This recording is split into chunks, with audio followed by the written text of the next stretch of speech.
అధ్యాయం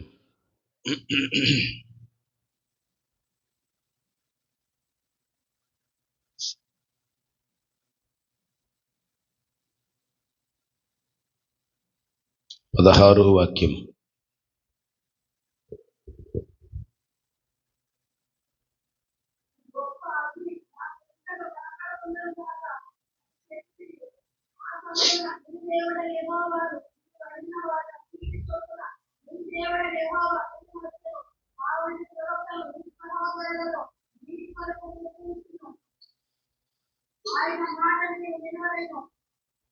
చాలు. ఈ వాక్యం ద్వారా దేవుడు మనతో మాట్లాడినట్లుగా స్వరమెత్తి ప్రభువుని స్తోత్రం చెల్లిద్దాం ఒకసారి.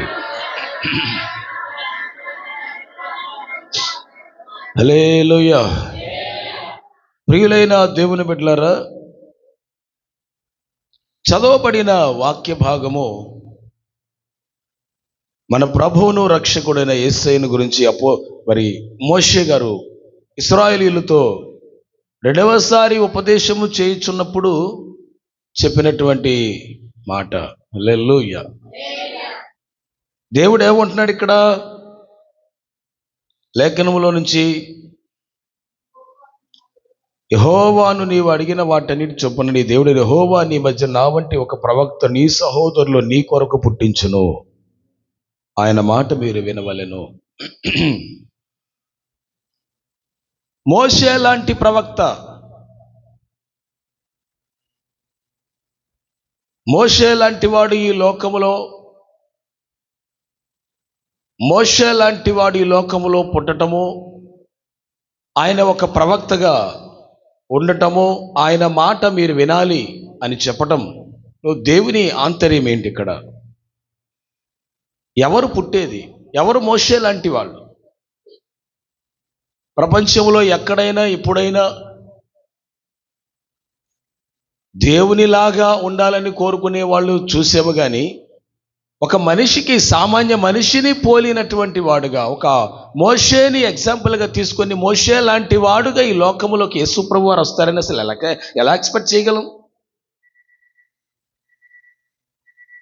రక్షకుడైన యేసును గురించినటువంటి ఈ మాట మోషే నోట దేవుడు కొన్ని వేల సంవత్సరాల క్రితమే యేసయ్య ఈ లోకానికి రాబోతున్నాడని మోషే నోట పలికించాడు. హల్లెలూయా.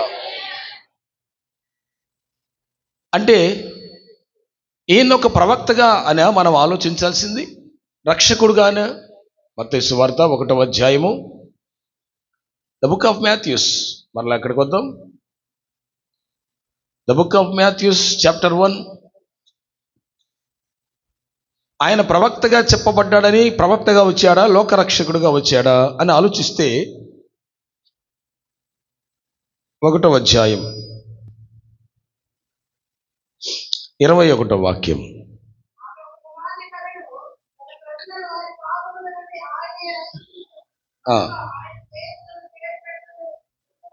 దేవునికి స్తోత్రం. హల్లెలూయా.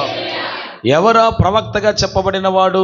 ప్రవక్తగా అనే మాట మోషే వాడాడు కాబట్టి ప్రవక్త అయ్యాడా, లేక లోకరక్షకుడయ్యాడా అంటే సమస్త మానవాళిని రక్షించుటకు, పాపములన్నీ పరిహరించుటకు, యేసు అను పేరున పాప క్షమాపణ కలుగుటకు యేసయ్య ఈ లోకంలో పుట్టాడు, కన్య మరియ గర్భాన. హల్లెలూయా. ఇప్పుడు మనం ఆలోచించాల్సింది ఏంటి? తీసుకోవాల్సిన మాట ఏంటి? ఎన్నడైనా ఎప్పుడైనా ఒక వ్యక్తిని మాదిరిగా తీసుకునే విషయంలో దేవుడు ముందుంటాడా? అసలు దేవుడు ఒక మనిషిని మాదిరిగా ఎంచుకొని రావచ్చా? అసలు అది కుదురుతుందా? దేవుడు అనుకున్నాడు, నిశ్చయముగా మోషే లాంటివాడు ఈ లోకములో పుడతాడు అని చెప్పాడు. అన్నంత మాత్రాన ఆయన ప్రవక్త అయ్యాడా? కాదు కదా. ఆయన ఎవరని చెప్తుంది వాక్యం? లోకరక్షకుడు. హల్లెలూయా. మరి దేవుని బిడ్డలారా, దేవుడు ఎందుకు మోషే వంటి వాడను, నా వంటి ఒక ప్రవక్తను అని అన్నాడు? అంటే యేసు ప్రభు వారు ప్రవక్తనా? కాదు కదా, రక్షకుడని కదా ఆ మాటకు అర్థం. ఇప్పుడు కొత్త నిబంధనలో మనం చదివాం, యేసు అంటే రక్షించేవాడు, పాపులను రక్షించుటకు దేవుడు ఈ లోకానికి వచ్చాను, ఆయన తానే మనుషుల పాపములన్నీ పరిహరించుటకు యేసు అని పేరు పెట్టబడి ఈ లోకములో వచ్చాడు అనే మాట మనం విన్నాం కదా. హల్లెలూయా. అంటే రాబోయేటువంటి సేవకుడిగా, దాసుడిగా, రక్షకుడిగా, విమోచకుడిగా, పాపుల రక్షకుడిగా, పరిశుద్ధుడిగా, పరమాత్ముడిగా, దేవదేవునిగా, దేవుని కుమారుడిగా, పరిశుద్ధాత్మని పంపే అధికారము కలిగిన వాడిగా, రోగాలను స్వస్థపరిచేవాడుగా, అంచుతెరమని పుడతాను లేపే అధికారము కలిగిన వాడిగా, ఇవన్నీ వస్తాయి యేసయ్యలో. ఒక కోణాన్ని చూడకూడదు ప్రవక్త అని. హల్లెలూయా. Jesus is a prophet, yes also, but he is the savior of the world. Hallelujah. యేసయ్య పాపుల రక్షకుడు, యేసయ్య మానవుల విమోచకుడు. హల్లెలూయా. ప్రియులారా, శ్రద్ధగా ఈ మాటలు హృదయంలో తీసుకోండి. దేవుడు ఒక వ్యక్తిని ఇతడు మోషే లాంటి వాడు అని ఎలా చెప్పగలిగాడు? యేసుక్రీస్తు ప్రభువారు దేవదేవుని కుమారుడు, పరిశుద్ధుడు. అలాంటి వ్యక్తిని ఒక ప్రవక్త అయిన మోషేకి పోల్చాడు. మోషే లాంటి వాడు అని. ఇక ఆ లెక్కలో మోషే ఎలాగ ఉండాలి మరి? మోషే ఎంత కరెక్ట్ అయి ఉండాలి? మోషే ఎంత పర్ఫెక్ట్ అయి ఉండాలి? మోషే ఎంత దైవికమైన వ్యక్తి అయి ఉండాలి? అతనిలో ఏ లోపము కూడా లేనివాడు అయి ఉంటేనే కదా దేవుడు అతనితో పోలిక చేసుకోవాలి. హల్లెలూయా. అర్థమైందా? అతనిలో ఏ లోపము లేనివాడైతేనే కానీ ఇతని వంటి వాడను అని చెప్పాలి. హల్లెలూయా. నేను మోషే వంటి వాడను అని చెప్పుకున్నాడంటే అసలు ఎంత గొప్ప విషయం అది. ఇప్పుడు సొలొమోను కంటే గొప్పవాడను, సొలొమోను కంటే శ్రేష్ఠుడు, సర్వ జ్ఞానమునకు ఆధారం ఉండే. మీరు పాటలు నేర్చుకోవట్లేదు, బొమ్మల్లో కూర్చున్నారు, సంవత్సరాలు అయిపోతున్నా కానీ దైవ సంబంధమైన చింతన మీద ఏమీ లేకుండా బతుకుతున్నాం మనం. యోనా కంటే శ్రేష్ఠుడు అనుకోవటం ఉపయోగం లేదు, ఏం లేదు. సచ్చి ఒక్క పాట రాదు. మరి ఏందో సీఎంలో పాటలు పాడుతూ పోతారంట. మరి ఇదేం పోతారో నాకు తెలియట్లే. వీళ్ళరా,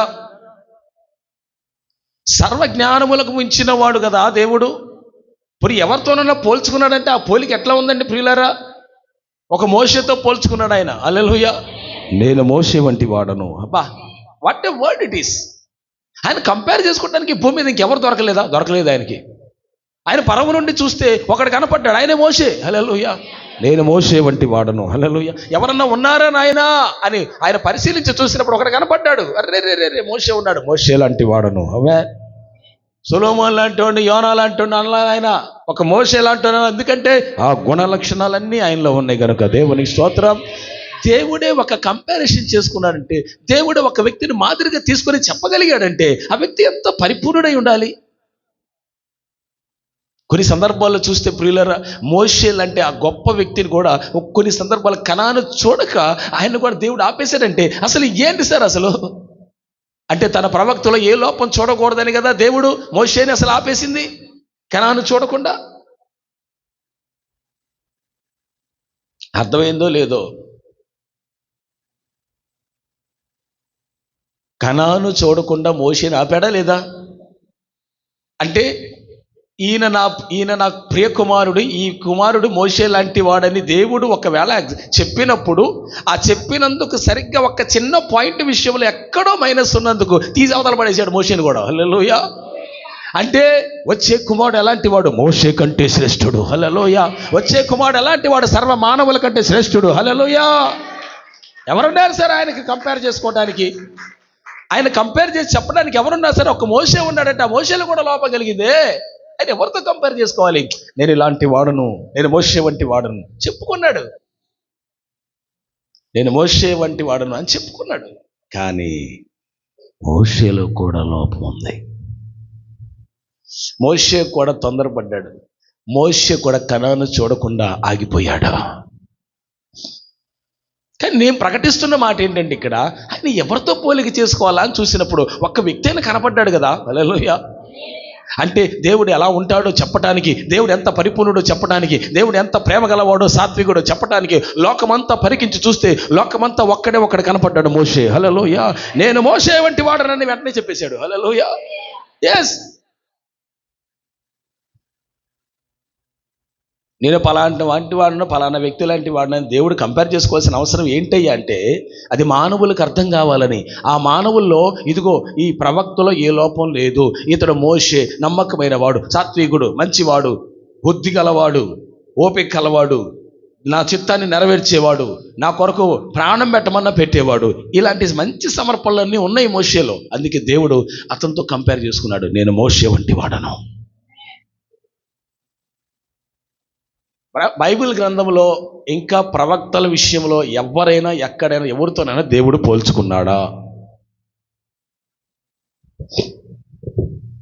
ఎంటైర్ ఈ హోలీ బైబిల్ అంతట్లో ఎవరైనా కానీ యేసుక్రీస్తు ప్రభువారు ఇంకెవరైనా ఎగ్జాంపుల్గా తీసుకున్నాడా? తీసుకోలేదు. నేను మోషే వంటి వాడను. మోషే ఎలాంటి వాడు? మంచి సేవకుడు, దీనుడు. నేను అలాంటి వాడను అంటే మోషే నడవడికలన్నిటినీ కూడా మనం కంపేర్ చేసుకోగలిగితే, ఆ దాసుడుగా, ఆ సేవకుడుగా, ఒక ప్రవక్తగా, ఇశ్రాయేలు విమోచకుడుగా, అద్భుతాలు చేసే వ్యక్తిగా, దేవునికి లోబడిన వ్యక్తిగా, దేవుని కార్యాలు చేసే వ్యక్తిగా ఎంతగా కనపడ్డాడో ఆ లక్షణాలన్నీ యేసయ్యలో ఉన్నాయి. హల్లెలూయా. అందుకే దేవుడు ఎవరితో కంపేర్ చేసుకున్నాడంటే ఒక్క మోషేతో కంపేర్ చేసుకున్నాడు. నేను మోషే వంటి వాడను, నా వంటి ఒక ప్రవక్తను అన్నాడు దేవుడు. ఇక్కడ చెప్పండి ఏమంటాడు అనేసరికి యేసుప్రభు వారు ప్రవక్త అని లోకంలో అనుకుంటున్నారు, కానీ ఆయన ప్రవక్త కాదు. ఆయన మరి ఎవరు? దేవుని కుమారుడు. చెప్పండి ఎవరైనా? ప్రవక్తలో ఉన్న సంక్షిప్తంగా ఆయనలో ఉన్నటువంటి విషయాలని నేను మీకు చెప్పాను. ప్రవక్త అంటే ప్రవచించేవాడు, ప్రవక్త అంటే నడిపించేవాడు, విమోచించేవాడు, దేవుని వాక్కుని ప్రజలకు తీసుకొచ్చేవాడు. ప్రవక్త అంటే సాత్వికుడు, ప్రవక్త అంటే అభిషేకించబడ్డవాడుగా, ప్రవక్త అంటే దేవుని కార్యాలు జరిగించేవాడుగా, ప్రవక్త అంటే దేవుని స్వరాన్ని పట్టుకుని ప్రజలకు చెప్పేవాడిగా ఉన్నాడు. సేమ్ అలాగే మోషే వంటి వాడుగా యేసయ్య ఈ లోకంలో ఉన్నాడు, బతికాడు. దైవ చిత్తము, తండ్రి చిత్తం అంతా కూడా నెరవేర్చడానికి నెరవేర్చాడు, వచ్చాడు, నెరవేర్చాడు. ఆమేన్, హల్లెలూయా. ఈయన సొలొమోను కంటే శ్రేష్ఠుడు, మోషే కంటే శ్రేష్ఠుడు, యోనా కంటే శ్రేష్ఠుడు, అసలు బాప్తిసం ఇచ్చి యోహాను కంటే శ్రేష్ఠుడు, ప్రవక్తలందరికంటే శ్రేష్ఠుడు, ప్రవక్తలందరికంటే శ్రేష్ఠుడు. హల్లెలూయా. దేవుల్లో ఉండాల్సిన గుణ లక్షణాలన్నీ కూడా ఎవరిలో ఉన్నాయి అంటే యేసయ్యలో ఉన్నాయి. దైవ కుమారుడిగా సమృద్ధిగా దైవ లక్షణాలన్నీ కలిగినటువంటి వాడు, సంపూర్ణుడు. ఆమేన్. మోషేలోనన్నా ఏదో ఒక లోపం కనుగొన్నాడు, యేసయ్యలో అసలు ఏ లోపం ఉంది? హల్లెలూయా. అరే నేను ఎలాంటి వాడిని అని చెప్పడానికి, మోషే లాంటి వాడిని అని చెప్పుకోవడానికి ఒకడు ఉన్నాడు సరే, కానీ ఆ మోషే లాంటి వాడు ఎలాంటి వాడు మోషే నీకు అర్థమైతే యేసుప్రభు ఎలాంటి వాడు అర్థమవుద్ది. నేను మోషే వంటి వాడను.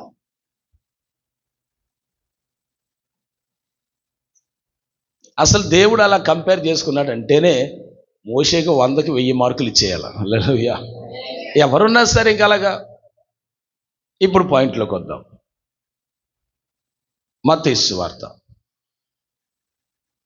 లూకా సువార్త, the book of Luke, chapter 1.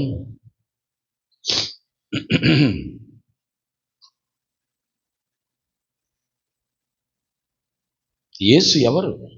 Who is Jesus?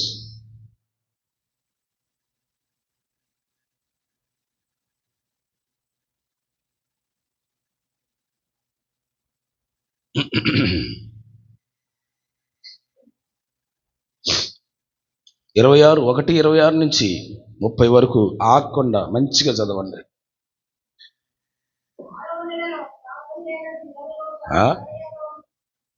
Gabriel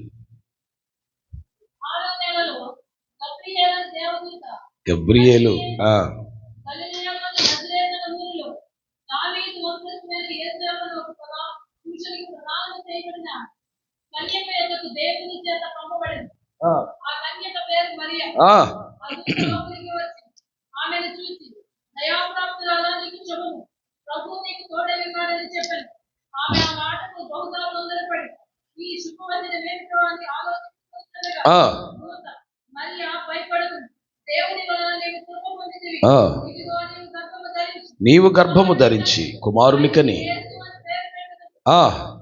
ఆయన గొప్పవాడై, గట్టిగా చప్పట్లు కొట్టి ప్రభువును మహింపడతాం. హల్లెలూయా.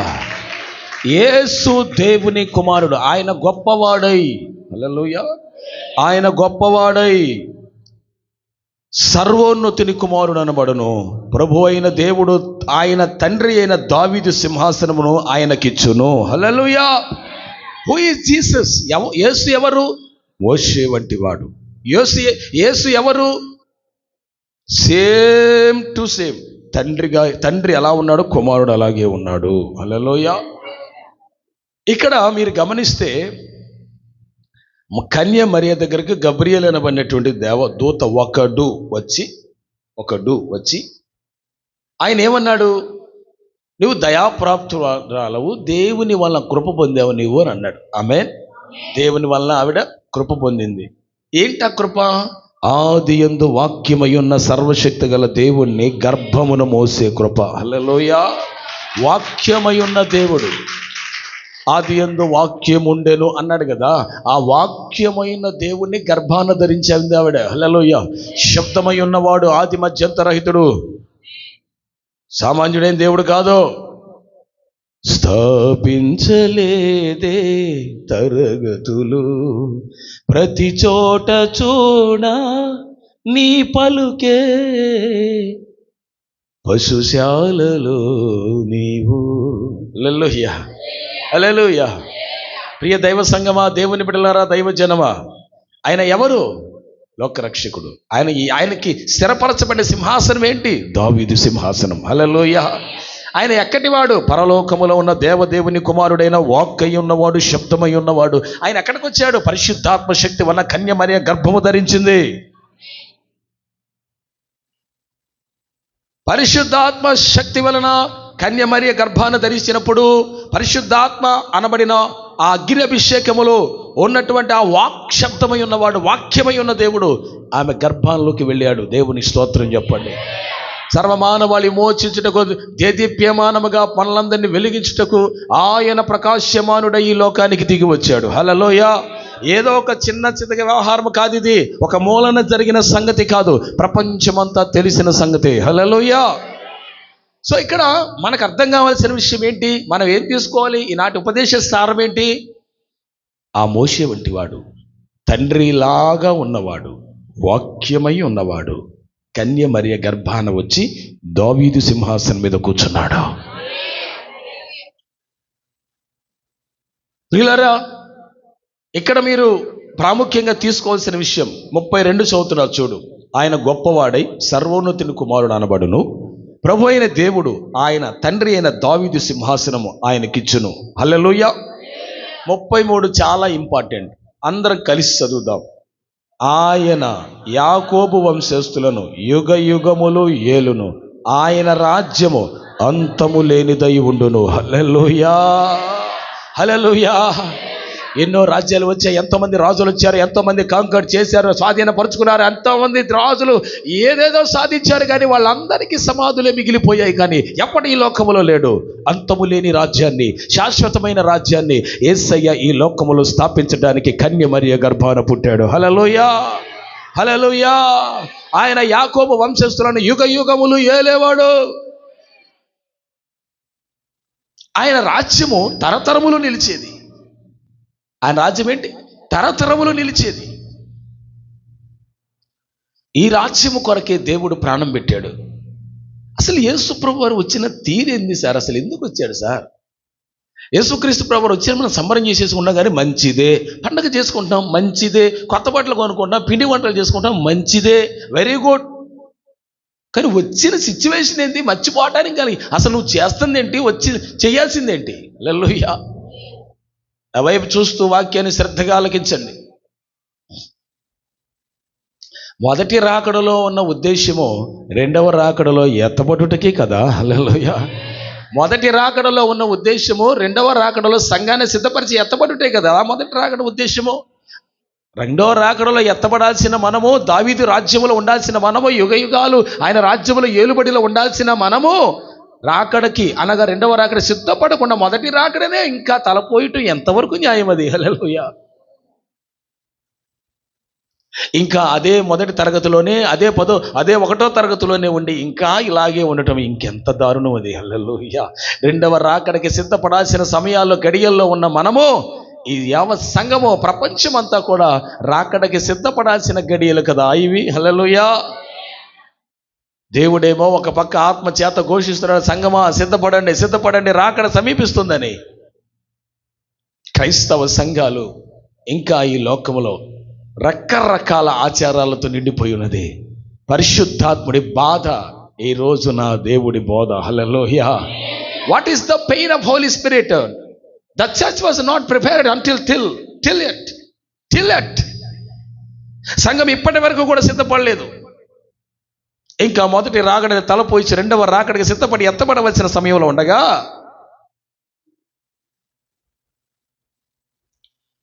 పిల్లరా, మీ దృష్టికి నేను మీ పండగని డిస్టర్బ్ చేయట్లా.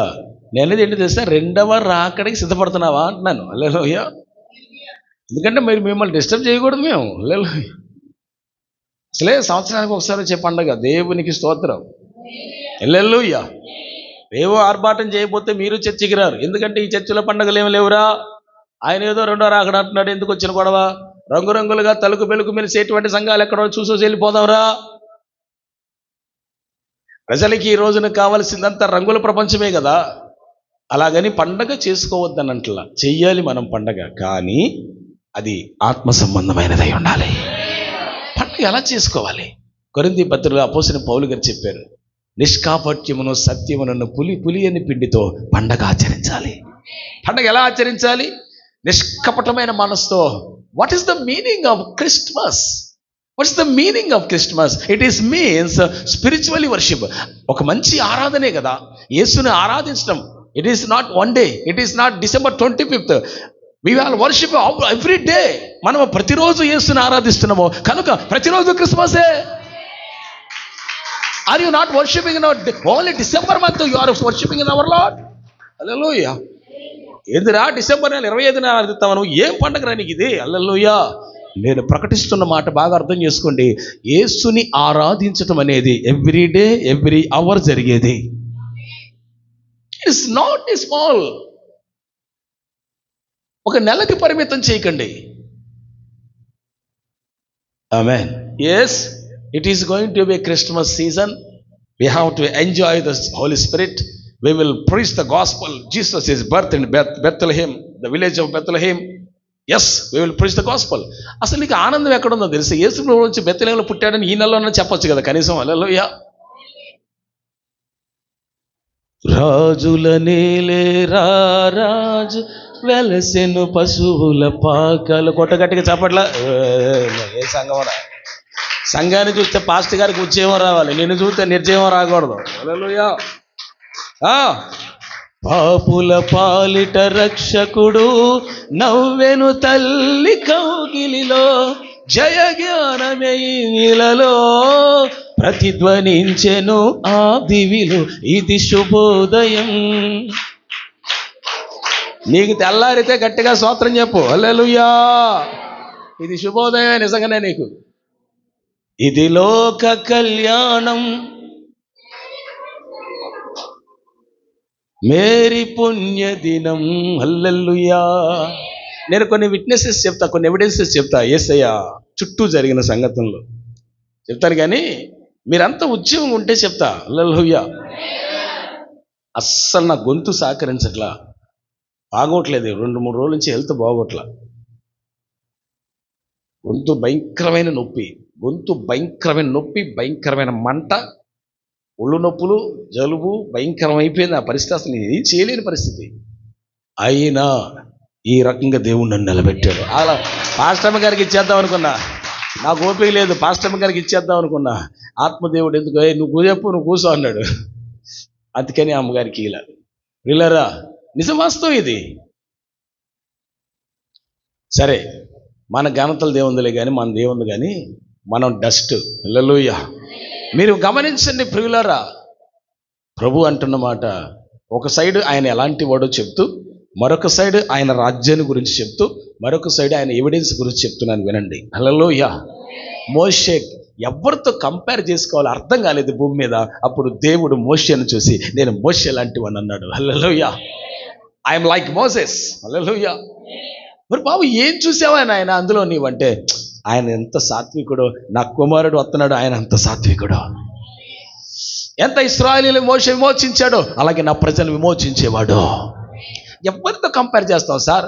చాలామంది యోసేపుతో కూడా కంపేర్ చేస్తారు యేసు ప్రభుని, చాలామంది ఇస్సాకుతో కూడా కంపేర్ చేస్తారు యేసు ప్రభుని, చాలామంది బోయస్తో కూడా కంపేర్ చేస్తారు యేసు ప్రభుని. హల్లెలూయా. Who is Jesus? Jesus I compared only ఈ సన్ ఆఫ్ గాడ్. ఆయన తండ్రి పోలిక. మనం ఏదైనా పోల్చదలిస్తే ఆ తండ్రి లాంటి వాడు యేసయ్య అని చెప్పాలి.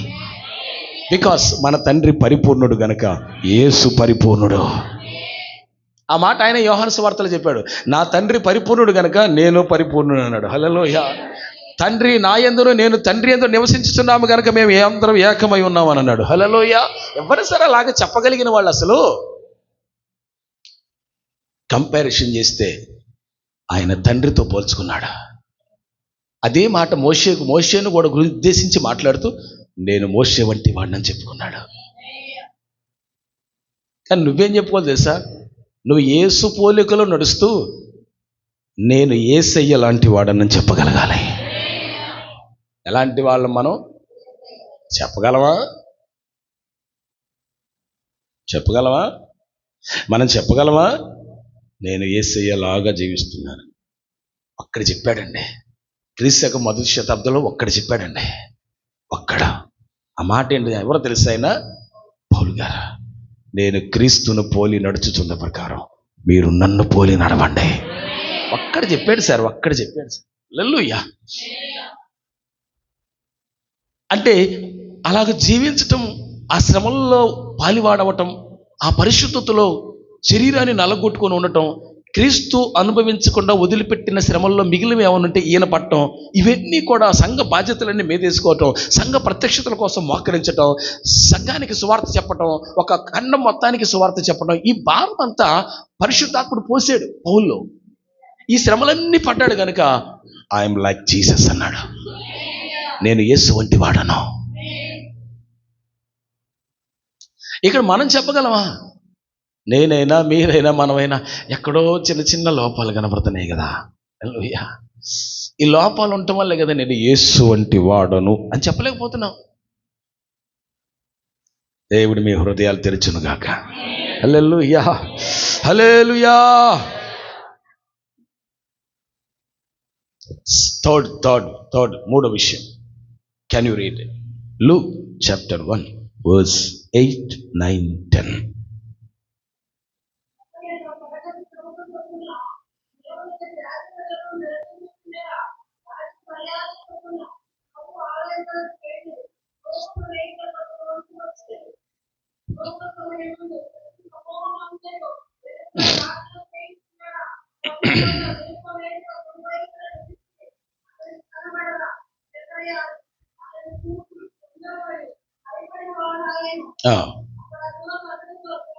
అప్పుడు ఆ దూత ఆగ తల్లి, అక్కడ మనం ఇంపార్టెంట్ మాట ఏమన్నాడు? జకర్యా భయపడకము, నీ ప్రార్థన వినబడినది.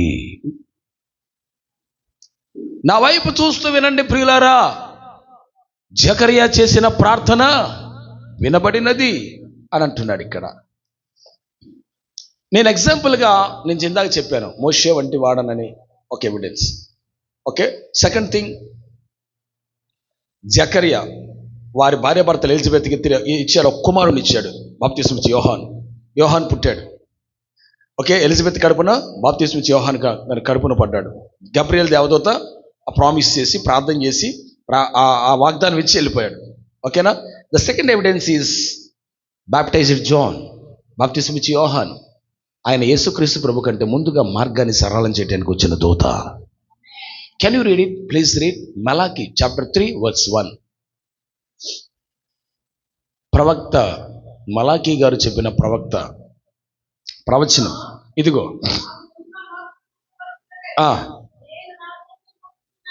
అంటే దేవుని మార్గాన్ని సిద్ధపరచడానికి దేవుడు తన దూతను పంపుతున్నాడంట. ఏనాడో మలాకి గ్రంథం అంటే ఈ పాత నిబంధనకి కొత్త నిబంధనకి మధ్యలో 400 సంవత్సరాలు డార్క్నెస్ ఉంది. అంటే 400 సంవత్సరాలు గ్యాప్ ఉంది. ఏ ప్రవక్త ప్రవచించలా, ఎవరి గురించి ఏమి మాట్లాడాల దేవుడి మధ్యలో.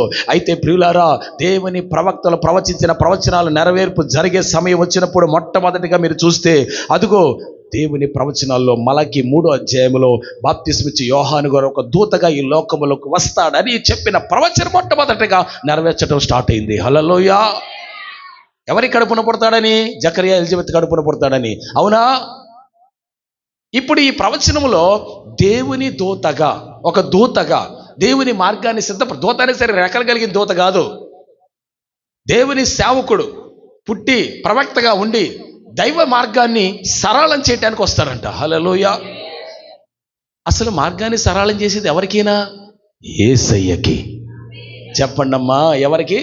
యేసయ్యకి. ఇప్పుడు ఈమె గర్భంలో ఈ బాప్తిస్మిచ్చి యోహాను గారు గర్భమందు పడగానే ఆ 5వ మాసంలో కొండ ప్రాంతానికి వెళ్ళిపోయింది ఏమో రహస్యంగా. గర్భమందు ఎలిజబెత్ గర్భమందు యోహాను గారు గర్భంలో పడగానే, ఆ గర్భమున యోహాను గారు పడగానే, బాగా వినండి, ఆ గర్భమున ఎలిజబెత్ గర్భమున యోహాను గారు పడగానే పరిశుద్ధాత్మతో నింపబడ్డాడంట. అసలు ఇది పిచ్చెక్కి పోతే ఒక విధంగా. Read that. Luke chapter 1 verse 16, 14, 15, 16.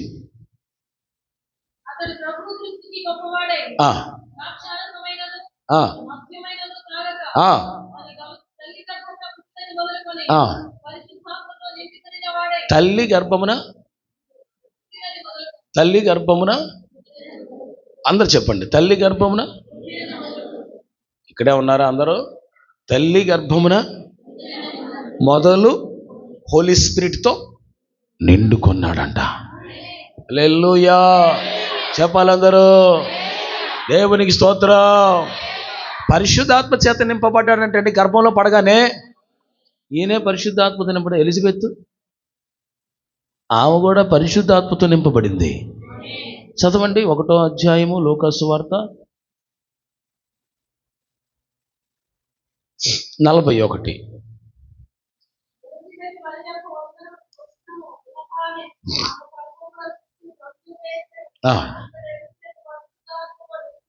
చాలు, దళ్ళపైకి ఎత్తండి. హల్లెలూయా. ఎలిజబెత్ పరిశుద్ధాత్మతో నింపబడిన స్త్రీ. ఆమేన్. ఓకే, నేను ఫస్ట్ ఎవిడెన్స్గా చెప్తున్నాను. మొదటిదేమో నేను మోషే వంటి వాడు అన్నాడు. ఆ మోషే వంటి వాడు ఎలాంటి వాడుగా ఉంటే మోషేకి కంపేర్ చేసుకున్నాడో చెప్పాను. రెండవది చెప్తున్నాను, వినండి బాగా. బాప్తిస్మిచ్చి యోహాను గారు ఒక దూతగా రావాలి ఆయనకి ముందు.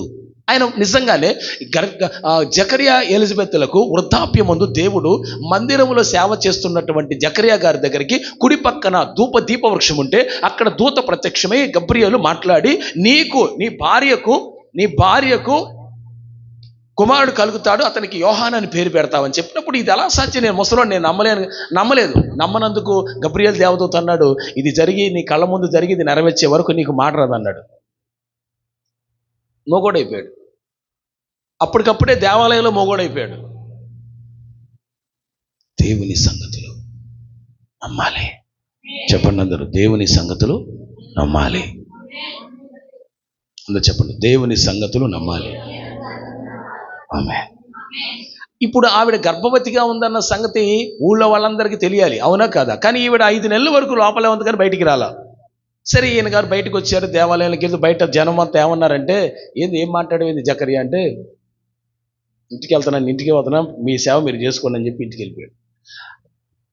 6వ మాసంలో గబ్రియేలు దేవదూత, ఎవరికి 6వ మాసంలో? ఎలిజబెత్కి 6వ మాసం వచ్చినప్పుడు గబ్రియేలు దేవదూత మరియ దగ్గరకు వచ్చాడు. హల్లెలూయా. ఎక్కడికి? ఎవరి దగ్గరికి? ఎవరు 6 నెలల్లో ఉంటే?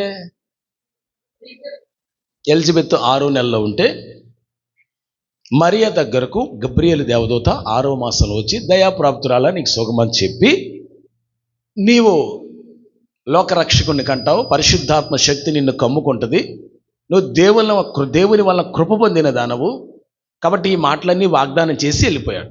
అవునా? ఇప్పుడు ఈ విషయం తెలుసుకున్నటువంటి ఈ మరియా ఎవరు? ఎలిజబెత్ గర్భవతిగా ఉందని తెలుసుకొని ఎక్కడుందో కనుక్కుంది. హల్లెలూయా. చూడండి, ఫస్ట్ ఎవిడెన్స్ ఎక్కడుంది? ఈవిడ కొండ ప్రాంతంలో ఉంది. ఇప్పుడు పాయింట్లోకి వద్దాం. చూడండి, మొదటి ఎవిడెన్స్గా బాప్తిస్మిచ్చి యోహాను గారి యొక్క తల్లి ఎలిజబెత్ గురించి 1వ అధ్యాయం 39, 40.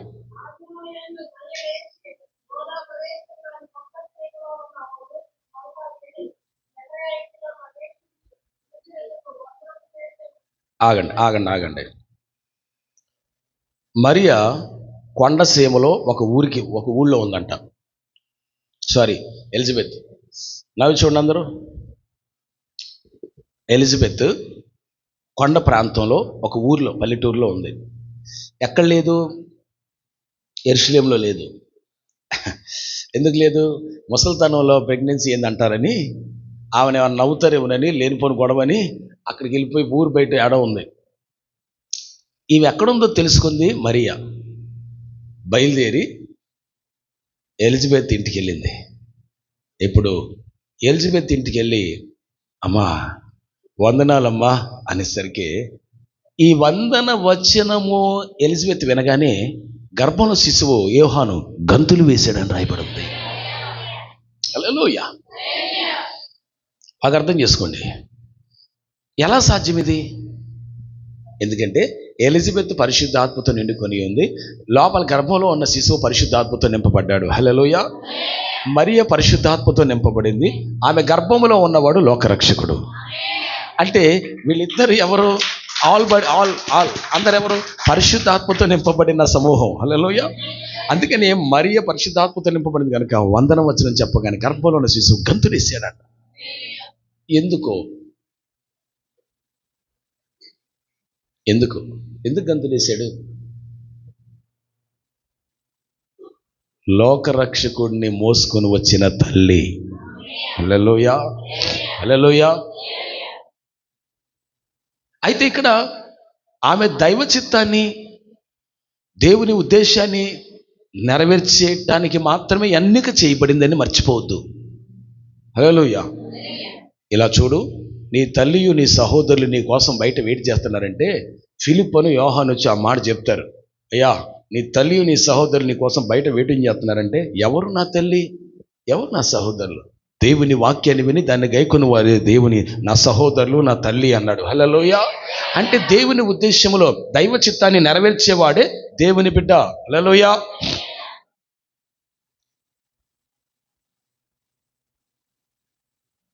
ఇప్పుడు మీరు ఆలోచించండి, వందన వచనం చెప్పడంతో గర్భంలో శిశువు గంతులేసాడంట. హల్లెలూయా.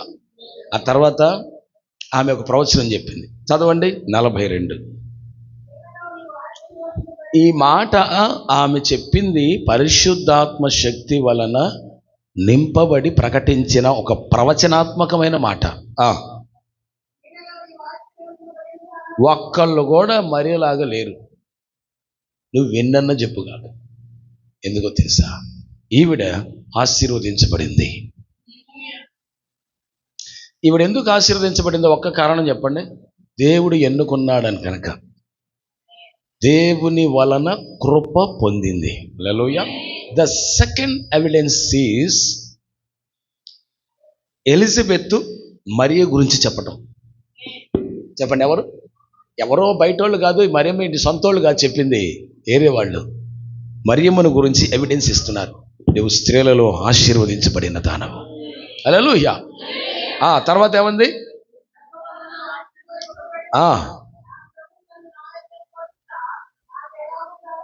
నేను మిమ్మల్ని ప్రశ్నిస్తాను. మరియా ప్రెగ్నెంట్, మరియా వాక్యమును గర్భమును ధరించింది, మరియా యేసు ప్రభువాన్ని గర్భమును ధరించింది అన్న సంగతి ఎలిజబెత్కి ఎలా తెలుసు? నిజమేలే కానీ ఇప్పుడు నేను చెప్పినాక కానీ మీరు చెప్పట్లేదు కానీ అసలు అంటే ఎట చేసింది అంటావు? అంటే ఈమెకి ఏమన్నా చెప్పాడా గబ్రియేల్ దేవదూత, నువ్వు ఎలిజబెత్ ఇంటికి వెళ్ళమ్మా అని? చెప్పలా. పోనీ మరియ గర్భవతి అని చెప్పాడా? చెప్పలా. ఈవిడ ఎలా గమనించింది మరి? చూడండి, ఆత్మీయుల మధ్య పరిశుద్ధాత్మ అభిషేకం ఉంటే వారికి దైవ మర్మములు బయలుపరచబడతాయి. దైవ మర్మములు బయలుపరచబడతాయి. మీకు అర్థమైందా ఈ పాయింట్? వింటున్నారా? హల్లెలూయా. చెప్పండి మంచిగా. కాబట్టి ఇక్కడ మీరు ఆలోచించినట్లయితే ఈవిడ ప్రకటిస్తుంది మరియ గురించి. ద సెకండ్ ఎవిడెన్స్ ఏమనంటే, ఇదిగో నా ప్రభు తల్లి నా యొద్దకు వచ్చుట నాకు ఎలాగూ ప్రాప్తించను, ఇదిగో నీ శుభవచన చెవిన పడి నా గర్భం నుంచి ఆనందంతో గంతులు వేసాను, ప్రభు ఆమెకు తెలియజేయించిన మాటలు సిద్ధించును గనుక నమ్మిన ఆమె ధన్యురాలెనెను. హల్లెలూయా. అంటే అది తన యందు నెరవేర్చబడుతుందని నమ్మింది మరియ, అందుకు ఈవిడ ధన్యురాలైంది. హల్లెలూయా. The second evidence. మూడవది చూడండి, పరిశుద్ధ గ్రంథంలో నుంచి అదంతా కూడా మరి మరియమ్మ అలాగే ఎలిజబెత్ పలికిన ప్రవచన వాక్కులు. అవి పండగ రోజు ధ్యానం చేద్దాం లోతుగా. హల్లెలూయా.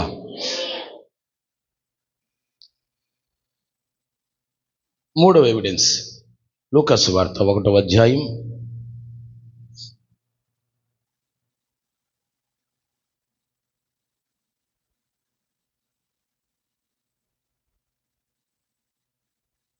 క్షమించండి 2వ అధ్యాయం 8.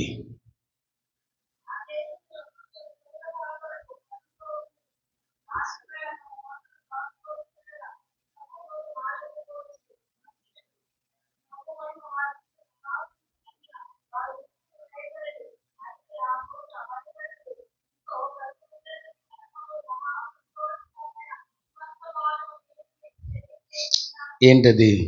11.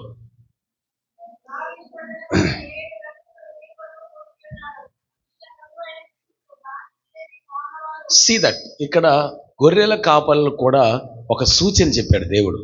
మీరు వెళ్ళి చూస్తే, ఊర్లోకి వెళ్ళి చూస్తే ఒక శిశువు పొత్తిగుడ్డలతో చుట్టబడి పశువుల తొట్లో పరుండబెట్టి ఉంచుతారు.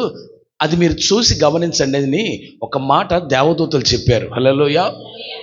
అంటే ఇక్కడ నేను థర్డ్ ఎవిడెన్స్గా ఏంటి చెప్తున్నానంటే, అంటే ఒక అద్భుతమైనటువంటి సాక్ష్యంగా నేను మీకు ఏం చెప్తున్నానంటే, దేవదూతలే గొర్రెల కాపరులకు ప్రత్యక్షమై ఆ గొర్రెల కాపర్లకి ఎక్కడున్నాడో యేసు చెప్పటం. హల్లెలూయా. అంటే ఇదేదో మూలన జరిగిన సంగతిగా కాకుండా ప్రజల మొత్తానికి తెలియాలి, ప్రజలందరికీ తెలియాలి. లోకరక్షకుడు పుట్టాడు, ఆయన గురించి తెలియాలి. ఇక్కడ ఉన్నటువంటి పశువుల కాపర్లు ఎవరైతే ఉన్నారో, గొర్రెల కాపర్లు, వారికి దేవదూతల సైన్యం ఒక్కసారిగా కనబడ్డారు. చూడండి,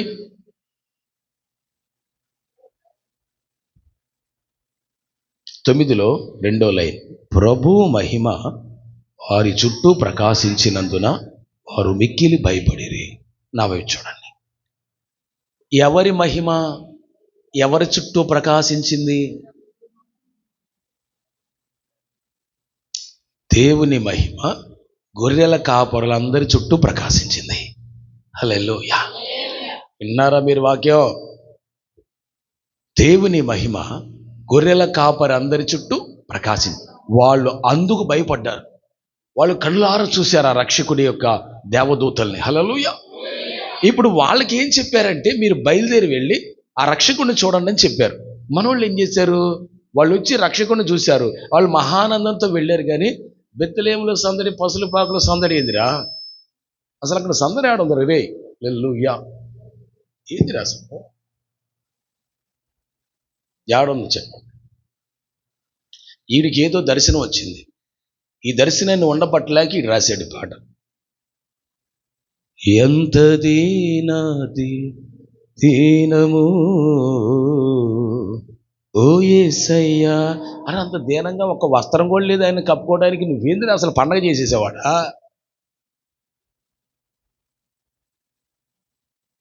నేను ఒకటంటాను, భ్రమలో ఉండద్దు, యథార్థంగా ఉండి ఆరాధన చేద్దాం. యేసును ఆరాధించటం అంటే ఏంటి? భ్రమలో కాదు, ఎవడో కల్పించిన పద్ధతుల్లో కాదు, వాస్తవంగా ఉండి ఆరాధించాలి. అది భక్తి చేయటం అంటే. హల్లెలూయా. గొర్రెల కాపర్లు వచ్చి అక్కడ సందడి చేశాడే ఎవరా? వాళ్ళు చెప్పండి, చదవండి ఒకసారి ఏముందో.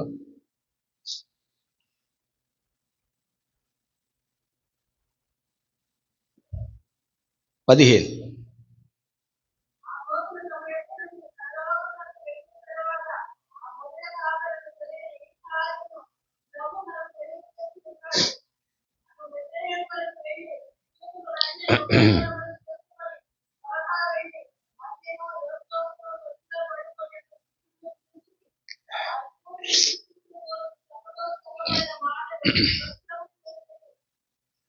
చాలు. హల్లెలూయా. అసలు యేసు ప్రభు వారు పుట్టాడన్న సంగతి మొదట గాస్పెల్ చెప్పింది ఎవరు? మొదట దేవదూతలు చెప్పారు. 2 గొర్రెల కాపరులు చెప్పారు రక్షకుడు పుట్టాడు అని. హల్లెలూయా. అవును కదా? ఆ రాత్రి కాల సమయంలో గొర్రెలు మేపుకుంటే, ఎవడు పగలు మేపుతారు, రాత్రి మేపటం ఏంటంటే పెద్ద టాపిక్ లేపారు చాలామంది ఈ లోకంలో. ఆ రాత్రి వాళ్ళు అన్ని గొర్రెలను ఒక చోట పెట్టుకొని ఆ రాత్రంతా ఉండి తెల్లవారి మరలా తీసుకెళ్తారు గొర్రెలు. అది యూదులకు అలవాటు, అక్కడ ఉన్న గొర్రెల కాపర్లకు అలవాటు. హల్లెలూయా, గట్టిగా స్తోత్రం చెబుదాం. సో ఇక్కడ మీరు గమనించాల్సింది ఏంటంటే, ఈ గొర్రెల కాపరులు ఎవరైతే ఉన్నారో, ఈ గొర్రెల కాపరులకి ప్రత్యక్షమైన దేవదూతలు చెప్పిన ఈ మాటను బట్టి వాళ్ళు అక్కడికి వెళ్ళి అక్కడ చూచి ఆ శిశువుని చూసి వాళ్ళు సంతోషించారు. ఈ రక్షకుడు పుట్టాడని వీళ్ళ ద్వారా ఆ గ్రామం అంతా, యెరూషలేము అంతా, బెత్లెహేము అంతా కూడా ప్రకటించడం జరిగింది. మొట్టమొదటిగా మనుషుల్లో చూడాలంటే ప్రకటించింది మొట్టమొదట గొర్రెల కాపరులే. మనుషుల్లో చూడాలండి. హల్లెలూయా. ఎక్కడ కనది? 2వ అధ్యాయం 6వ వాక్యం 7వ వాక్యం.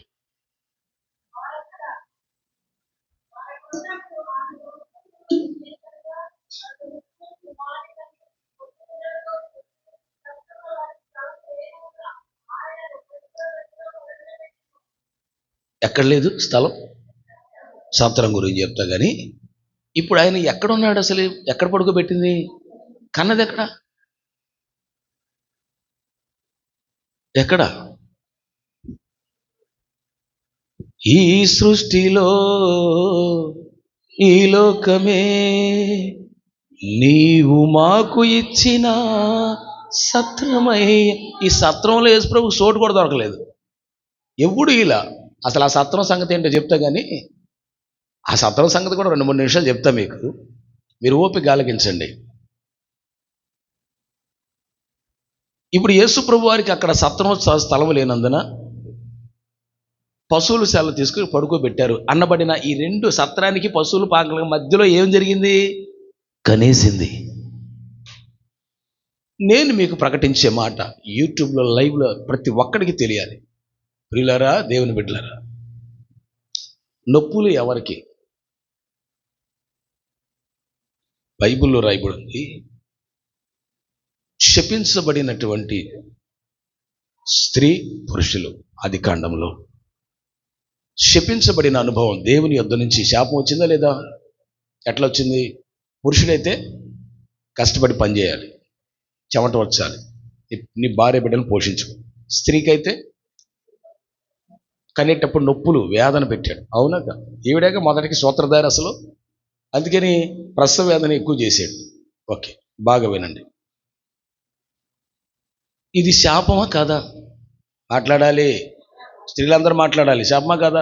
ఇది నొప్పులు లేకుండా కన్న స్త్రీలు ఉన్నారా? లేరు కదా. అందరికి ఉంటుంది, ఏదో బాధ ఉంటుందిగా, ఏదో సమస్య ఉంటుందిగా, ఉంది కదా. రైట్, వినండి. మరి మరియకి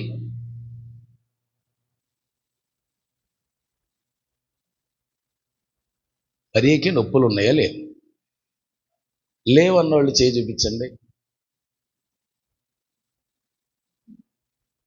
లేవని చెప్తున్నారు. ఎందుకో తెలుసా? శాపగ్రస్తమైనట్టుగా ఆమె కనలేదు. పరిశుద్ధుణ్ణి, పరిశుద్ధాత్మ శక్తి వలన వాక్యమై ఉన్న దేవుణ్ణి కన్నది. కాబట్టి ఆవిడకి ఏమి లేదు? ఈ ప్రసవ వేదన లేదు. ప్రసవ దినములు నిండినేనుంది కానీ ప్రసవ వేదన నొప్పులు తల్లాడిపోతుందనే మాట రాయించలా దేవుడు. ఎందుకో తెలుసా? ఆమెకు అది లేదు. ఎందుకు లేదు? శపించబడిన అనుభవం కాదా అది? మనలాగా భార్యాభర్తల వల్ల సంబంధం వల్ల కలిగినటువంటి బిడ్డ కాదు. శాపగ్రస్తమైన అనుభవంలోకి ఆమె రాలేదు. ఆ తర్వాత మరియ చేసుకున్నటువంటి వివాహములో యోసేపు ద్వారా కరిగిన వాళ్ళందరికీ కూడా మళ్ళీ పెయిన్స్ ఉన్నాయి, శాపం ఉంది. లోకరక్షకుని కనే ముందు ఆ శాపం ద్వారా రాదు. హల్లెలూయా. ఆ విషయాన్ని బాగా మీరు మైండ్లో పెట్టుకోమని తెలియజేస్తా ఉన్నాను. ఇది వాక్యంలో నుంచి ఆలోచించాలి మనం. ఆ నొప్పులు ఎవరికి పెట్టాడు దేవుడు? స్త్రీకి. అవునా? అది ఏంటి? శాపమా ఆశీర్వాదమా? మాట్లాడాలి. బైబిల్లో ఉన్న వాక్యమే కదా. నువ్వు వేదనతో పిల్లలకి అంటా ఉన్నది కదా. ఇప్పుడు మరియకి ఆ శాపం పెట్టాడా? ఇప్పుడు రోగలక్షణం అట్టొస్తాడా? No no no no no no. Time వచ్చేసింది, జస్ట్ అలా కన్నది. ఆమె ప్లెజెంటా కానీ ఆమె రక్తము కానీ యేసుప్రభు వారికి అంటలేదు, యేసుప్రభు వారికి రాలేదు. ఒకవేళ ఆమె ప్లెజెంటా కానీ ఆమె రక్తము కానీ ఈమెకి యేసుప్రభు గారికి వస్తే ఆదాము రక్తం ఉన్నట్లే. ఇప్పుడు మరియా ఆదాము రక్తమా కాదా? మాట్లాడాలి. మరియా ఆదాము రక్తము కాదా? ఆదాము నుంచి రాలేదా మరియా కూడా? మరియా తల్లిదండ్రులు ఎవరు? వాళ్ళంతా ఆదాము సంతానమేగా. ఇప్పుడు ఆదాము రక్తం పాప రక్తం ఆమెలో ఉందగా. అలాంటప్పుడు ప్లెజెంటా ద్వారా యేసు ప్రభు వారికి ఈమె రక్తము యేసు ప్రభు వారికి ఎక్కినట్టయితే ఆయనది పరిశుద్ధ రక్తం ఎట్లవుతుంది? మనుషుల పాపాలు క్షమించే రక్తం ఎట్లవుతుంది? Just God has uses her womb, that's all. దేవుడు రావడానికి ఒక మార్గంగా ఎన్నుకున్నాడు, దర్శనాలు అంతవరకు. ఎవరు సార్ అర్థం చేసుకుని నేను తెగొట్టేస్తున్నారు యూట్యూబ్లో. అసలు ఏంటి సార్ అసలు పిచ్చి పిచ్చి అన్ని ప్రసంగాలు వినబాకండి. హల్లెలూయా. నేను అందుకే అన్న ముందు మీరు ధన్యులని చెప్పేసి దేవుని స్తోత్రం కలుగును. ఏం సార్ ఇవన్నీ ఎవరు చెప్తారు సార్ మీకు? మీరు గమనించండి ప్రియులారా, దేవుని సంగమా, ఇక్కడ మీరు అర్థం కావలసిన విషయం, ఆయన పుట్టిన తీరు పరిశుద్ధాత్మ శక్తి వలన, బయటికి వచ్చిన తీరు పరిశుద్ధాత్మ శక్తి వలన. ఓకేనా? అలా బయటకు వచ్చిన తర్వాత ఎక్కడ పడుకోబెట్టారు? పొత్తిగుడ్డలతో. ఇప్పుడు మనల్ని ధనవంతుని చేయుటకు ఆయన దరిద్రుడాయను అనే మాట వాక్యంలో ఉంది. ఇప్పుడు ధనవంతులుగా అంటే దాని అర్థం అందరూ బిల్గేట్స్ అయిపోవాలా? Can you understand what I'm saying? అందరినీ ధనవంతులు చేస్తానని చెప్పాడు.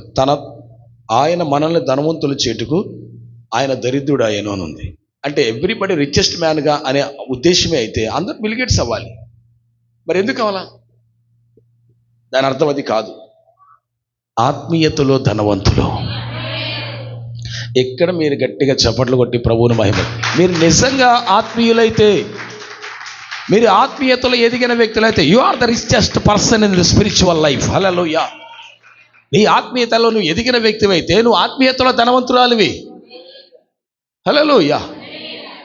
యేసు ప్రభువాన్ని కూడా నేను పిచ్చోళ్ళలాగా ఉన్నాడు ఏందా, డబ్బు వద్దంటాడు ఏంది అన్నాడు. ధనవంతుడు దేవుని రాజ్యంలో రారాబాయ్ అన్నాడు. దేవుని స్తోత్రం చెప్పాడు. He can't come to the heaven. Hallelujah. God's decision అది. హల్లెలూయా. ఆమేన్. హల్లెలూయా. గట్టిగా స్తోత్రం చెబుదాం. కాబట్టి ద థర్డ్ ఎవిడెన్స్ ఈజ్, మూడవ ఎవిడెన్స్ ఏంటంటే, గొర్రెల కాపరులు దేవుని సువార్త, రక్షకుడు పుట్టాడని వెళ్ళి చూసి చెప్పారు, చూసి సాక్ష్యం ఇచ్చారు. ఆమేన్. హల్లెలూయా. ద ఫోర్త్ ఎవిడెన్స్, మొత్తం 7 చెప్తా, 4వది అందరూ చెప్పండి. సత్రము అనండి, చెప్పండి. సత్రము అందరూ చెప్పండి. సత్రము. ఆ సత్రాన్ని గురించి ఇంతకుముందు 2-3 వీడియోస్ చెప్పాను. మీకు ఒక క్లారిటీ కోసం ఒక 2-3 నిమిషాలు చెప్తా. సత్రం అంటే ఏంటి పిల్లరా? మత్తయి సువార్త 1వ అధ్యాయం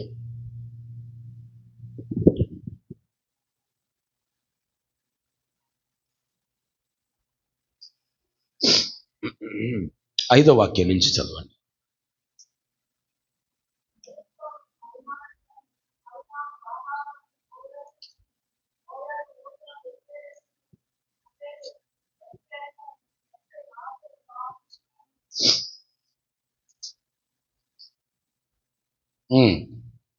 తర్వాత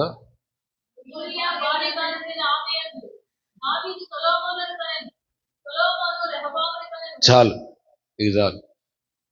నా చూడండి, నా గొంతు సహకరించకపోయినా మీకు ఒక సత్యాన్ని తెలియజేయాలని ఈ మాట చెప్పి నేను ముగించేస్తాను. సమయం అయిపోయింది.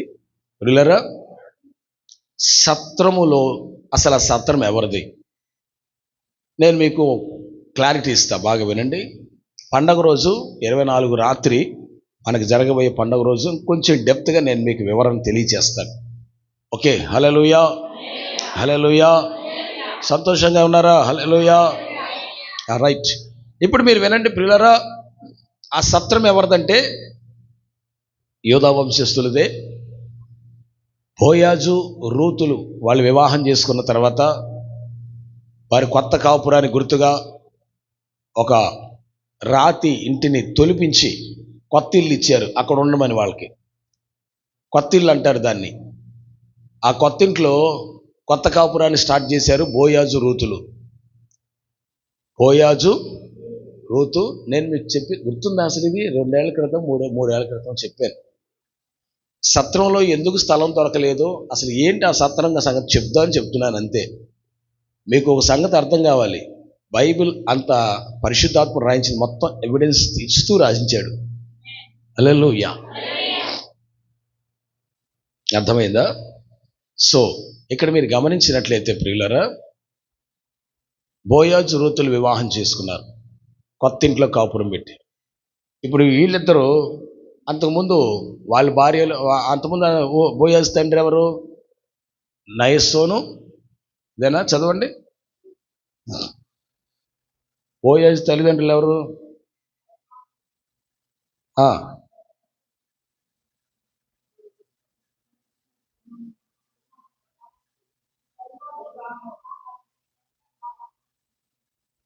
ఇక మీకు చెప్పనవసరం లేదుగా రాహాబ్ ఎవరు. హల్లెలూయా. రాహాబ్ ఎవరో చెప్పనవసరంలా. ఓకేనా? సల్మాను, రాహాబు వీళ్ళిద్దరూ తల్లిదండ్రులు బోయాజుకి. ఇప్పుడు ఈ బోయాజు, బాగా వినండి, ఇక్కడ ఉన్న బోయాజు ఆయన భార్య రూతు కొత్త ఇంట్లో ఉంటున్నారు. అంతకుముందున్న సల్మాను భార్య రాహాబ్ వీళ్ళిద్దరూ పాతింటికి వెళ్ళిపోయారు. చెప్పండి, ఎక్కడికి వెళ్ళారు? పాతింటికి. కొత్త ఇల్లు ఎవరికి ఇచ్చారు? బోయాజు రూతుకి మీరు ఉండని చెప్పారు. వాళ్ళ కాపురం వల్ల ఒక కొడుకు పుట్టాడు. ఆయన పేరు ఒబేదు పుట్టాడు. ఈ ఒబేదు పుట్టిన తర్వాత పెరిగి పెద్దోడయ్యాడు. ఈయనకి పెళ్లి చేశారు. ఓబేదు నందు అని ఉంటుంది, కానీ భార్య పేరు రాయలేదు అక్కడ. ఓకేనా? ఓబేదు కూడా పెళ్లి చేశారు. అప్పుడు ఈ కొత్త ఇంట్లో వీళ్ళు ఖాళీ చేసి, బోయాజు రూతులు ఖాళీ చేసి పాతింటికి వెళ్ళిపోయారు. వీళ్ళు కొత్త ఇంట్లో కాపురం ఉన్నారు. ఎవరు? ఓబేదు భార్య. ఇప్పుడు వీళ్ళకి ఆస్తి కాగితాలు కానీ, కొత్తగా ఇంటి కాగితాలు కానీ, భూమి కాగితాలు, పొలాల కాగితాలు, డాక్యుమెంట్స్ అన్నీ బోయాజు దగ్గర నుంచి ఎక్కడ దాకా వచ్చింది? ఓబేదు దాకా వచ్చినాయి. ఇప్పుడు వీళ్ళు భార్య భర్తలుగానే ఉన్నారు, వీళ్ళు పిల్లలుగా అన్నారు. మరి ఆ పాతింట్లో పోయేవాళ్ళు అంతా ఏమవుతున్నారు? వయసు అయిపోవటం వల్ల మహిమలోకి వెళ్ళిపోతున్నారు అందరు వాళ్ళు. అర్థమవుతుందా? వయసు అయిపోవటం వల్ల పాతింట్లో ఉన్న వాళ్ళు ఏమయ్యారు? మహిమలోకి పోతున్నారు. ఈ పోయిన బోయాజు రూతులు కూడా కొంతకాలానికి ఏమయ్యారు? మహిమలోకి వెళ్ళారు. ఇప్పుడు ఈ ఓబద్య యొక్క భార్య ఇద్దరు కలిపి ఎవరు పుట్టారు? యెషై. వీళ్ళు యెషై పెరిగి పెద్దవాడు అయినప్పుడు ఈయనకు పెళ్లి చేసి వీళ్ళు ఎటు వెళ్ళారు? పాతింటికి వెళ్ళిపోయారు. పాతింటికి వెళ్ళిపోయి అక్కడ వాళ్ళు ఉన్నారు కొంతకాలం. ఈ యెషై పెళ్లి చేసిన తర్వాత యెషై నిజావేత్ గురించి రాయలేదులే కానీ, యెషై భార్య నిజావేత్ అని ఉంటుంది, చరిత్రలో ఉంటుంది. అయితే యెషై భార్య వాళ్ళిద్దరికి పిల్లలు కలిగారు. 7 సంతానం. లాస్టోడు 8వ వాడు ఎవరు? దావీదు. కడసారి పుట్టినాడు. అవునా? ఈ 7 పిల్లలకి ఎవరికి వాళ్ళకి ఇయ్యాలిగా. అవునా? ఇప్పుడు వీళ్ళ తాత ముత్తాతలు అందరూ ఏమయ్యారు? చనిపోయారు. ఇప్పుడు ఉన్నది ఎవరు? ఆ కొత్తగా ఇంట్లో యెషై కుమారులు. అవునా? ఆ యెషై వృద్ధుడైపోయే టైంకి అప్పటికి దావీదు చేతికి ఇశ్రాయేలు రాజ్యం వచ్చింది. దావీదు ఇశ్రాయేలు మీద రాజు అయ్యాడు. హల్లెలూయా. బాగా వినండి. అప్పుడు ఏం చేశాడు ఈ యొక్క యెషై? ఏం చేశాడంటే, వృద్ధాప్యంలోకి వచ్చేసాను, నేను ఎంతకాలం ఇక్కడ ఉంటాను, ఈ ఆస్తులన్నీ వాడికి అప్పగించేద్దాం, వాడు రాజు కదా, వాడి చేతి కింద ఉంటే ఎన్ని సేఫ్గా ఉంటాయని చెప్పి ఆ కొత్తింటిని, పొలాల డాక్యుమెంట్స్ మొత్తాన్ని తీసుకెళ్ళి దావీదుని కలిసి దావీదుతో మాట్లాడి, ఇవన్నీ నీ చేతి కింద ఉంచుకోరా, ఇవన్నీ మన పితరుల ఆస్తులు కాబట్టి ఇవన్నీ మన బోయాజు దగ్గర నుంచి వస్తున్నాయి, మరి ఇవన్నీ నీకు ఇవ్వాలనుకున్నాను, ఏదో ఒకటి చేయంటే సరే నా దగ్గర ఉంచే అంటాడు. వీళ్ళారా అట్లా ఉండండి. ఇప్పుడు నేను చెప్పే విషయం ఏంటంటే, దావీదు అరణ్యములో ఉన్నప్పుడు కొడుకు తరుముతున్న సౌలు తరుముతున్న అడవిలో ఉండి ఇక్కట్లు పాలైపోయి కష్టాలు పాలైపోయిన టైంలో బర్జిల్లై అనబడినటువంటి ఒక వ్యక్తి సహాయపడ్డాడు. భోజనం, దుప్పట్లు, తేనె, ఆహారం, ద్రాక్షకాయలు, గడలు, అసలు ఏ ఆహారం కావాలన్నా బర్జిల్లై సమకూర్చాడు. బర్జిల్లై ధనవంతుడు. హల్లెలూయా. దావీదు ఎక్కడికి పోయినా సహాయపడ్డాడు. అలాంటి కష్టం సమయంలో దావీదు బర్జిల్లై నాకు సహాయపడ్డాడని కాస్త మరి కొడుకైన అబ్షాలోము చనిపోయాడు, సౌలు కూడా చనిపోయాడని తెలిసి ఇక దావీదుకి సింహాసనం మీద కూర్చునే సమయం వచ్చినప్పుడు బర్జిల్లైని అడుగుతాడు, నువ్వు నాతో పాటు రావచ్చుగా, నువ్వు ఎంత సహాయపడ్డావు నాకు, నువ్వు రా అంటే, నేను రాలేను, ముసలోని అయిపోయిన 80 ఏళ్ళు వచ్చేసింది బాబు, నేను రాలేనులే కానీ నా కొడుకుని తీసుకెళ్ళి అంటాడు. కొడుకు పేరు కింహాము. చెప్పండి, కొడుకు పేరేంటి? కింహాము. ఓకే. సరే అని కొడుకుని తీసుకెళ్తాడు. సరే కొడుకుని తీసుకెళ్ళి ఆయన దగ్గర పెట్టుకొని రాజుకి తగినట్లుగా మంచిగా కింహామును చూస్తూ ఉంటాడు. ఎందుకంటే బర్జిల్లై సహాయం చేశాడు కదా, అందుకని. దావీదు మనసు ఎప్పుడు కూడా ఉపకారం చేసిన వాడికి ఉపకారం చేసే మనసే. హల్లెలూయా. ఒకవేళ ఉపకారం చేయకపోయినా అపకారం మాత్రం తలపెట్టడం, ఉపకారమే చేస్తాడు దావీదు. హల్లెలూయా. అందుకే దేవుడు దావీదుని నా హృదయానుసారుడు అన్నాడు. గట్టిగా స్తోత్రం చెబుదాం.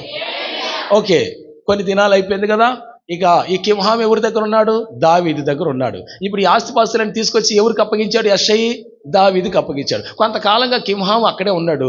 ఒకరోజు దావీదుకి ఆలోచన వస్తుంది, ఎలాగైనా కానీ మరి నాకు ఎంత సహాయపడ్డ బర్జిల్లై కుమారుడికి ఏదైనా హెల్ప్ చేద్దామని, రేట్ రా అని చెప్పి పిలిచి ఆ కొత్త ఇంటిని, దాని డాక్యుమెంట్స్ని, ఆ భూమిని, దాని యొక్క డాక్యుమెంట్స్ని, పొలాలంటే మొత్తం కూడా కింహాంకి ఇచ్చేశాడు. చెప్పండి ఎవరికి ఇచ్చాడు? ఇప్పుడు ఈ కింహాం ఏం చేశాడంటే అక్కడి బెత్లెహేము వెళ్ళిపోయాడు. చెప్పండి ఎక్కడికి వెళ్ళిపోయాడు? గలతీ 4:4 నేను మీకు తర్వాత చదివిస్తా. కింహాం ఎక్కడికి వెళ్ళాడు? బెత్లెహేము వెళ్ళాడు. చెప్పండి బెత్లెహేము వెళ్ళింది ఎవరు? నా వైపు చూస్తూ బెత్లెహేము వెళ్ళింది ఎవరు? అవునా? ఏం తీసుకుని వెళ్ళాడు? పొలం కాగితాలు, డాక్యుమెంట్స్, కొత్త ఇల్లు కాగితాలు, అవన్నీ మొత్తం తీసుకుని వెళ్ళిపోయాడు. ఇప్పుడు కొంత బర్జిల్లై కొడుకు ఎంతగానో సహాయపడ్డాడు దావీదు. ఆమేన్. ఇప్పుడు ఆ బెత్లెహేములో ఆ కొత్త ఇంట్లోకి వెళ్ళి చేరాడు. ఎవరు? కింహాం. కొన్ని దినాలు అయింది, ఒక వార్త వచ్చింది వాళ్ళ నాన్న చనిపోయాడని. ఇంకేం చేయాలో అర్థం కాల. మరి తండ్రి చనిపోతే వెళ్ళాలి కదా, మరి దీన్ని ఇలాగా వదిలిపెట్టి వెళ్తే ఎట్లా అని చెప్పి ఒక ఆలోచన వస్తుంది. ఈ ఆస్తిపాస్తులన్నీ కూడా ఇట్లా అయిపోతాయేమో, ఎట్లా చెప్పని ఆలోచించి ఆయన గెరూతు కింహాం అంటే సత్రంగా మార్చాడు. గెరూత్ అంటే సత్రంగా మార్చేశాడు. చెప్పండి ఏం చేశాడు దాన్ని? అదే వంతున వదిలిపెట్టిపోతే ఎవడు దీపం పెట్టేవాడు లేడు, ఊడిసేవాడు ఉన్నాడు. సత్రం అయితే ఎవడో ఒకడు ఉండి కాస్త ఊడుచుకొని ఉంటారు కదా, ఆ దారిని పోతూ. అసలు ఈ సత్రం ఏడుంది? ఐగుప్తుకి వెళ్ళే హైవే మార్గంలో ఉంది. ఐగుప్తుకి వెళ్ళే రోడ్లో, ఆ రోడ్డు పక్కనే అద్భుతంగా తొలవబడిన ఇల్లు అది. అక్కడికి పక్కనే ఒక 1 కిలోమీటర్ దూరం బెత్లెహేము ఉంది. హల్లెలూయా. పొలాలన్నీ అక్కడ ఊరు బయట ఉన్నప్పుడే కదా వీళ్ళంతా ఆ ఇంట్లో ఉన్నారు. హల్లెలూయా. దేవునికి స్తోత్రం చెబుదాం. ప్రియులారా, ఈ ఐగుప్తుకి వెళ్ళే మార్గంలో కట్టబడింది కనుక ఇక్కడ ఎవరో ఒకళ్ళు వచ్చి సేద తీరి కొంచెం వాళ్ళు ఉన్నప్పుడు దీన్ని శుభ్రం చేస్తారంటే గెరూతు కింహాం అని రాసి సత్రం అని పెట్టి, ఈ సత్రం కూడా గెరూతు అని పెట్టి ఆయన వెళ్ళిపోయాడు. కాలక్రమేణా కాలాలు గడిచాయి, సంవత్సరాలు గడిచాయి. ఇలా గడిచిన తర్వాత కైసరు ఔగుస్తు, చదవండి లూకాసు వార్త, ద ఎవిడెన్సెస్ ఆఫ్ గాడ్, 2వ అధ్యాయం 1, 2, 3. ఆ దినముల్లో సర్వలోకమునకు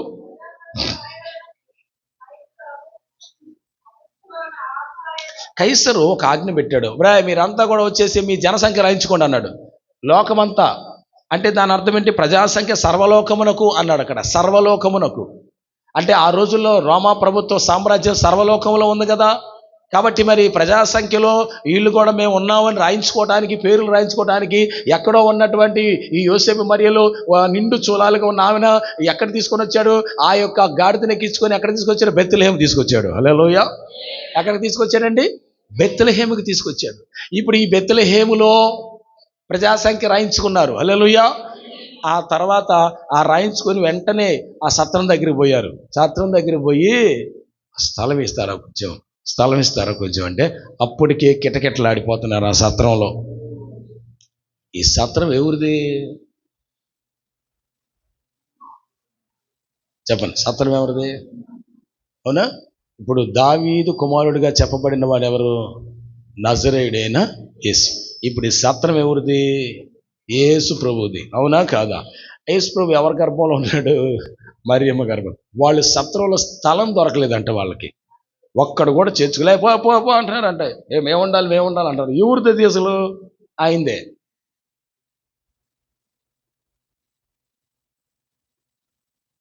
ఆ సత్రం నిండిపోయింది జనంతో, చోటు దొరకలేదు.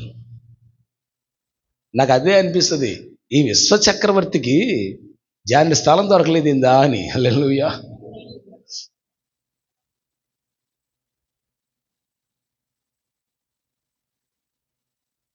యేసుప్రభువారు ఈ యూదులందరూ కూడా రాజగృహంలో అద్భుతంగా యూదా గోత్రంలోనే పుడతాడు, కానీ గొప్పగా పుడతాడని చూశారు. ఇంత ఘోరమైన పేదస్థితిలో పుడతాడని వాళ్ళు ఊహించలేదు అసలు. ఇప్పుడిప్పుడే యూదులు కొంతమంది తెలుసుకుంటున్నారు రక్షకుడు యేసని. హల్లెలూయా. ఇప్పుడిప్పుడే తెలుసుకుంటున్నారు అందరూ. వాళ్ళ కనుక పరిపూర్ణం అయింది తెలుసుకోవటం అంటే ఇక అద్భుతంగా ఉంటుంది అసలు. ఇంకా వాళ్ళు తెలుసుకోకుండానే ఎంత పరిపూర్ణత, ఎంత అద్భుతంగా ఉంటే వాళ్ళు తెలుసుకుంటే అసలు ఇంకెంత అద్భుతంగా ఉంటుంది ప్రపంచం అంతా. హల్లెలూయా. కాబట్టి ప్రియులారా, the fourth evidence is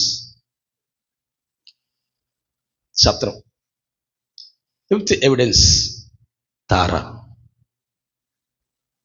star. యేసయ్య పుట్టినప్పుడు తార వెలుస్తుంది. ఆది కాండంలో యాకోబులో నక్షత్రం ఉదయిస్తుంది అని మాట్లాడాడు. ప్లీజ్ రీడ్ ఆది కాండం.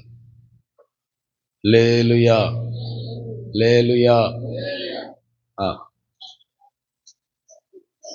ఆది కాండంలోనేనా? సంఖ్యాకాండం తీయండి.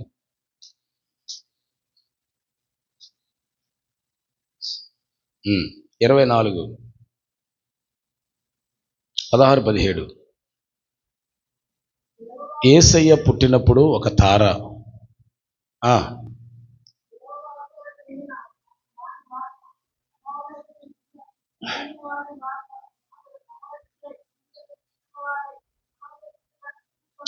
ఆగండి.